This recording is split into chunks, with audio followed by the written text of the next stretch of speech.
ભગતસિંહનો શહીદ દિવસ.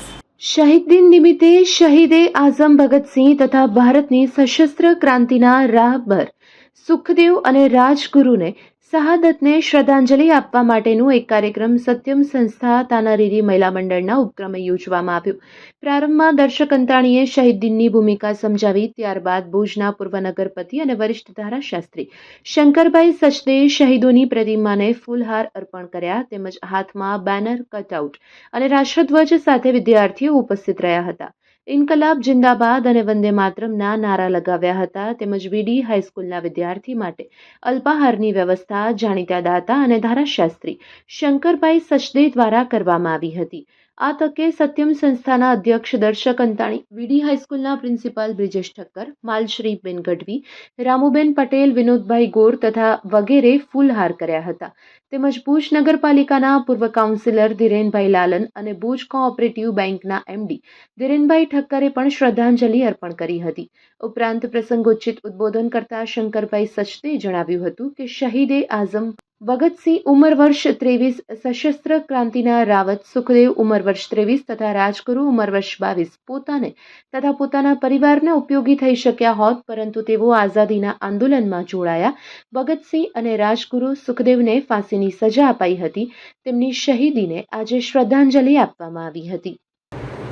ભારતીય સ્વાતંત્ર્ય સંગ્રામનો ત્રીજો તબક્કો એટલે 1905થી 1931 દરમિયાન ચાલેલ સશસ્ત્ર સ્વાતંત્ર્ય સંગ્રામ, અને એ સંગ્રામના જ્યોતિર્ધર રાહબર એટલે શહીદ આઝમ ભગતસિંહ, રાજગુરુજી અને સુખદેવજી, એમની આજે પુણ્યતિથિ છે.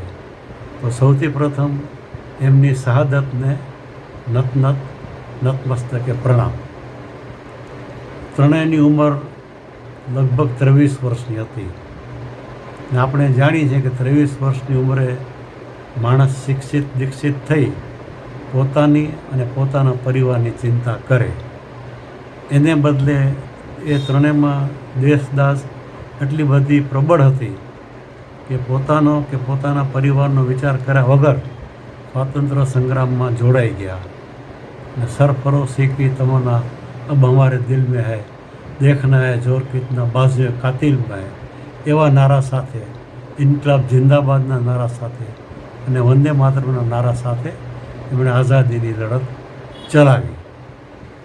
અને આજથી લગભગ 95 વર્ષ પહેલાં 23મી માર્ચ 1931ને દિવસે એમને ફાંસી આપવામાં આવી.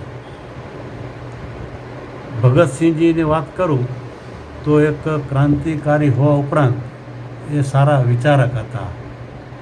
એમના જેલવાસ દરમિયાન અને જેલવાસ પહેલાં એમણે કાર્લ માર્ક્સ સહિત જુદા જુદા વિદ્વાનોના પુસ્તકોનો અભ્યાસ કરેલો, અને પુસ્તકોનો અભ્યાસ કર્યા પછી એમણે પોતાના વિચારો લેખિતમાં મૂકેલા છે. સામાન્ય નાગરિકને લાગે વળગે છે ત્યાં સુધી એમના જો વિચારોની વાત કરું તો આપણે જાણીએ છીએ તેમ આપણા પાડોશીઓ છે પાકિસ્તાન, નેપાળ અને બાંગ્લાદેશ. ઈરાનનું ચાબાર બંદર એ પણ કંડલા પોર્ટથી 500 નોટિકલ માઇલ ઉપર આવેલું છે. આપણે ઈચ્છીએ કે ન ઈચ્છીએ ક્યારેક ને ક્યારેક યુદ્ધની સ્થિતિ આપણા દેશ પર આવી પડે, તો એવા સંજોગોમાં આ દેશના નાગરિકોને સમજ માટે એમણે જે વાત કરી તો માતૃભૂમિ ભારત એ શું વસ્તુ છે એ એમણે સમજાવ્યું. દેશપ્રેમ કેવો હોવો જોઈએ, દેશદાઝ કેવી હોવી જોઈએ અને રાષ્ટ્રીય અસ્મિતા કેવી હોવી જોઈએ, એ એમના વિચારોમાંથી આપણે જોવા અને જાણવા મળે છે. તો નાગરિકોની ફરજ છે કે વિચારો વાંચવા અને અમલમાં મૂકવા. આજના શાસનકર્તાઓને લાગે વળગે છે ત્યાં સુધી એમને પણ માર્ગદર્શનરૂપ થાય એવા વિચારો મૂક્યા છે.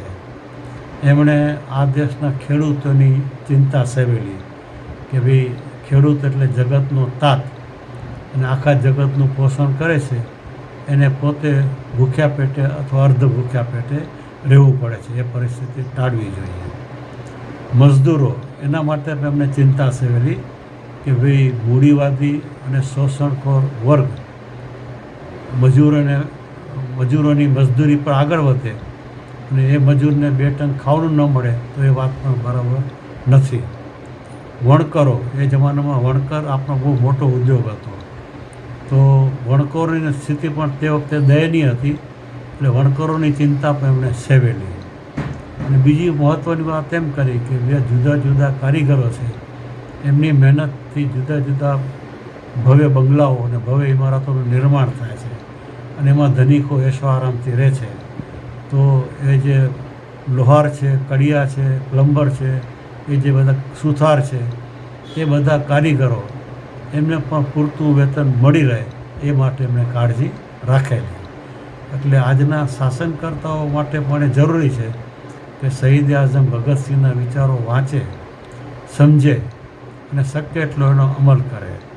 આપણે એમ કરશું તો જ મને એમ લાગે છે કે આપણે ત્રણેય શહીદોની શહાદતને નતમસ્તકે અને ખરા દિલથી અંજલિ આપી છે.